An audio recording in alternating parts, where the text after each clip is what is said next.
गोंदिया जिल्ह्यातील गोरेगाव तालुक्यातील म्हसटोला बबई शिवारात अज्ञात महिलेचा अर्धवट जळालेल्या अवस्थेत मृतदेह आढळला होता. अवघ्या काही तासांमध्येच पोलिसांनी या घटनेचा तपास लावत एका आरोपीला ताब्यात घेतलंय. गोरेगाव तालुक्यातील देवटोला बबई शेतशिवारात एका महिलेच्या अर्धवट जळालेल्या अवस्थेत मृतदेह मिळाला होता. त्यानंतर पोलिसांनी तपासाची चक्र फिरवत अखेर गुन्हेगाराला ताब्यात घेतलाय. सदर जळालेल्या महिलेचं नाव पौर्णिमा विनोद नागवंशी, वय वर्ष 18, राहणार माणेकसा अशी असून ही विटाभट्टीच्या कामावर जात होती. तेथील वीट भट्टीच्या कामावरील इसमासोबत तिचे प्रेमसंबंध जुळले. त्यानंतर ती गर्भवती राहिली.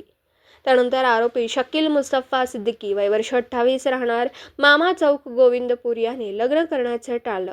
नंतर आरोपीने तिच्या गळा आवळून खून केला व ओळख पटू नये म्हणून तिच्या अंगावर चादर तणीस टाकून तिला जाळलं.